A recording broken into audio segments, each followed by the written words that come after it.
Hello again, everybody. This is Derek from ScreamingEagleAirsoft.com, and yes, that's ScreamingEagleAirsoft.com. And today we're going to be doing a review indoors of the King Arms M4A1 Ultra Grade. This is the Ultra Grade, not the full metal. Okay, and I will try to explain the difference between the Ultra Grade and the full metal one because I have both. So the chrono and accuracy test will be on part 2. Okay, let's go ahead and zoom into the box so you see what you get in the box. Alright guys, this is what the box looks like. It's a red and black box, really sexy looking, and it's King Arms. They've done a really good job on translating and marketing for the American market. It's made in Hong Kong. Okay, let's open it up, take a look on the inside. First of all, first thing you notice is it comes with quality styrofoam. What I've noticed is companies that have quality styrofoam usually have quality guns. Okay, it has a very good King Arms manual. It has another piece of paper that Cybergun always puts in with their licensed products. But it says right here, velocity 501 feet per second. Okay. But we'll have yet to test that out and figure it out. Okay, what comes in the box? Well, a cleaning unjamming rod. Comes with, like I said, the 8.4 volt, 1100 milliamp standard Airsoft mini battery. A nice wall charger. It comes with your metal 300 round high cap magazine, right? Okay, it comes with two unusual pieces that you don't see in a lot of guns. One is a metal forward sight post adjuster.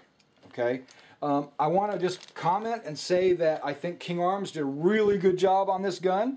I think that they are a top quality manufacturer, and I really like this gun. I like all the extra pieces they give you.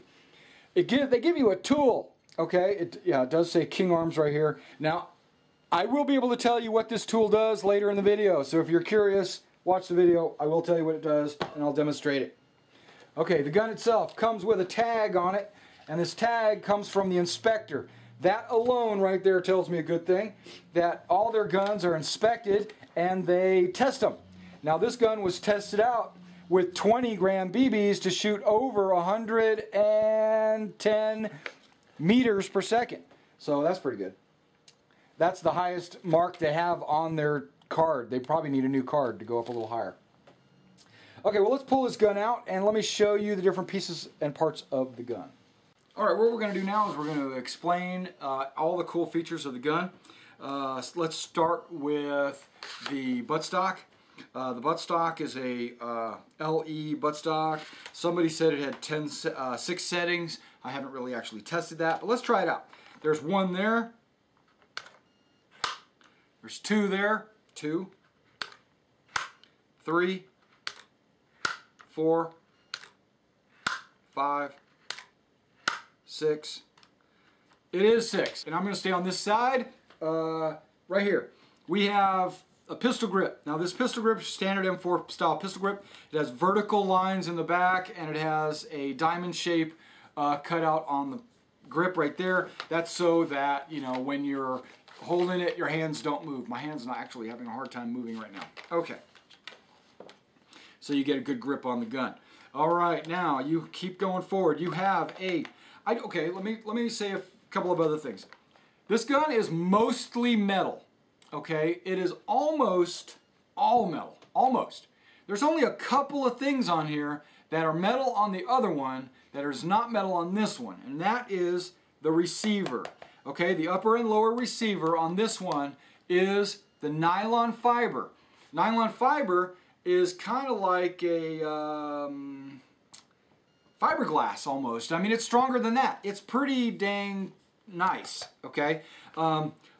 Moving forward, that's pretty much it. Everything else that's on this that is plastic on the other one, and everything else that's metal on the other one is metal on this one also. This is like the only two things that is different, and that's the body. Okay, I actually, in my opinion, I like this one better than the full metal one because this one actually shoots harder and it's more accurate and it's upgraded where that full metal one is not. Okay, forward assist. You have a spring-loaded forward assist. It doesn't do anything. It is metal. Okay, we're talking about a charging handle. You have a charging handle right here. You saw what it did. It just opened up the dust cover. And if you pull it all the way back, it does not lock this mock bolt. It does not lock it back, okay? On the full metal one, it does. It does lock it back on the full metal one. So if you get a full metal Colt M4A1 and you pull this back, this would actually stay back and you would have to hit the bolt release to let it go forward, okay? This one does not do that. Metal. This is a metal ejection port cover, okay? That sucker's metal, spring loaded. Okay, you have your magazine is metal. You have a metal magazine release. You have metal pins holding this thing together. You have a metal carrying handle. This metal carrying handle can be unscrewed and taken off so that you can put your ACOG on there or your scope, okay, which I will be doing. You do see that it has a selector lever. The selector lever is metal. The trigger is metal. The bolt catch that doesn't work on this gun is metal. And the trigger, I can't remember what they call this thing, but it does unpin and swing open. So if you're wearing in the cold weather trigger finger mittens or whatever and you want to shoot your gun, you can open this up for the cold weather. That's pretty much what it's for. That's metal. Okay, engraved right there, you see where it says property of U.S. government. Got the Colt logo, M4A1 carbine, okay, caliber 6mm, and it has a serial number, which is odd. It has a serial number, and the gun's tag actually has a serial number. Guess what? They don't match, but okay. Let's see if I can show you that in the poor lighting and the way it works. Right there, you see the Colt and all that cool stuff right there. That's awesome. The trigger guards, or what am I saying, trigger guards? You have the Delta ring, metal. You have the hand grips, which are the nylon fiber. You have a forward sight post and a side mounted sling mount. These are mil-spec sling mounts. That's a metal sling mount back here. That's a metal sling mount right there. I would trust those with a sling not to drop this gun. Moving forward, you have a nice, looks like a barrel that is feels very metal. It's not a plastic style metal, but you do have a plastic flash suppressor. Okay, this flash suppressor can be removed. It's a negative thread. We can do that here in just a minute. Maybe in my next video, I'm not sure. I am going to be removing that and putting a metal flash suppressor on there. Okay, front sight post can be adjusted up and down right here. We're using the front sight post adjustment tool. Basically, you push it down, which pushes this pin, which gets it out of the way, and then you turn this. It goes up and down. It says up right there, and you can just turn it, and that's the way it goes up. The reason why you want this to go up and down is for minor adjustments up and down when you're zeroing your weapon. Your carrying handle does have a sight adjustment here and here. This sight adjustment on the bottom is for elevation. It raises and lowers the box right here, which gives you elevation and in the, what do you call it? In the zero. Also, it has windage knob right here. This windage knob will let you adjust this sight left and right so that you can zero your weapon. It also has a flip sight with a peep sight and the low light or CQB sight. It also has right here, there is a hole, so if you wanted to attach a M16 style rail mount right there or a night vision device or something like that right there, you certainly can. There's no real need to do that. Once you take this off, you can mount it straight to the top rail. And one of them was how hard it is to open this. You have to pull down on the D-ring right here. There's a D-ring right here. You got to pull straight down on that, and then you can open up the, and all you need to do is open the bottom one. You do not need to open the top one. That's a good thing to know. So you pull straight down, I'm grunting, and there you go, and you got it, okay? It is extremely tight. Why do I care if it's tight? Well, I love it tight, don't you? Okay. Okay, now that you got this off, this is what I wanted to show you. It comes with this battery, right?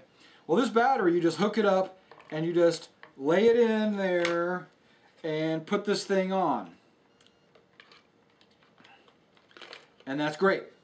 But what's really cool is I don't use an 8.4 11 milliamp battery. I use this battery. This is a butterfly or nunchuck style battery. It is double celled, so you see 4 cells here and you see 4 cells there, and this gives you the 9.6 volt power. And what's cool about it is it's small enough and shaped just right where it fits right in the side of your handguards. You don't even have to take the top one off or nothing. Just lay it in the sides, plug it in, which I'm not going to do.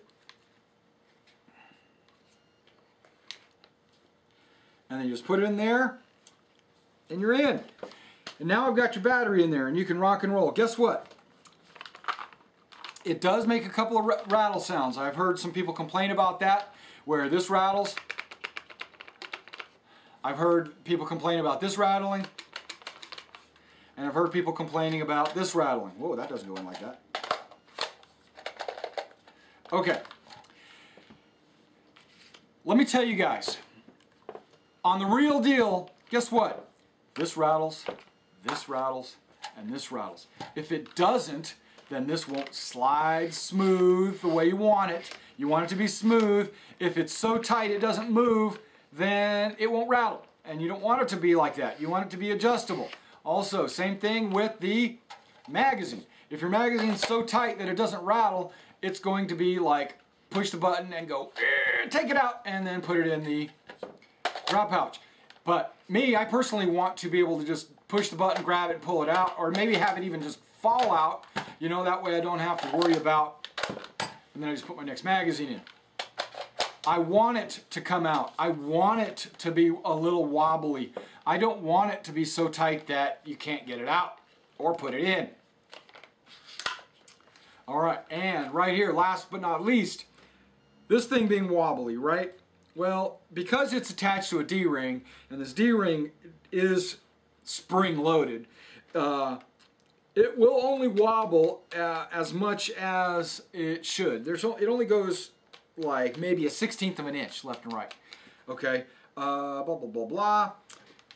Forgot to tell you about this.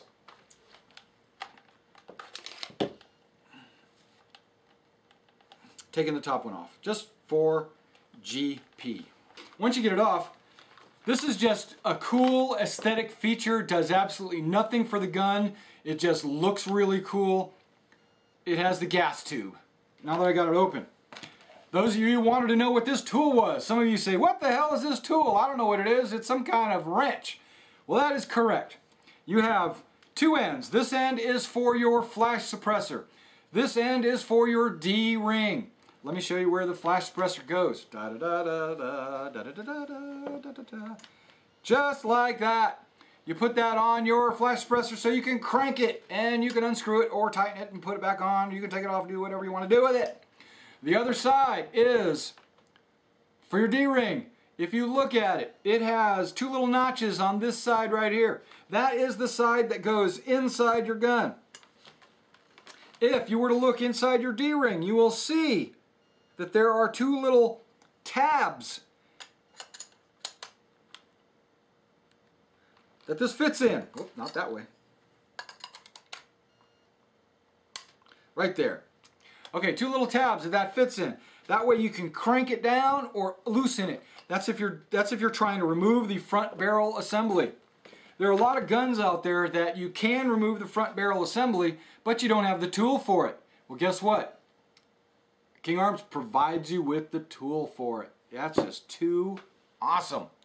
All right. Well, this was the first part of the video on the King Arms M4A1. So this is an awesome little gun. I prefer it over the full metal one just because of the upgraded parts and pieces. It is almost all metal anyway. It's just that the receiver is nylon fiber. When you get on the inside, you're going to find it's got an upgraded gearbox. It's got the MIM gears, everything on the inside. So you need to go check it out. Couple of things I neglected to point out is it does have a couple of stickers right here that can be removed. It says made in Hong Kong and warning, don't shoot somebody in the face. Okay. 6mm caliber, wear out protection and all that great stuff. Okay. Remember that this is only the first video. There was going to be a second video of me shooting it and chronoing it. Come check that out. Also, there's going to be a gun camera footage on 11/19/11. You can probably find that in my videos also. So go check that out, and that'll be attached to this thing right here. Thanks for coming out and checking out this video. And remember, guys, please subscribe. And whenever you're on the airsoft field, play safe.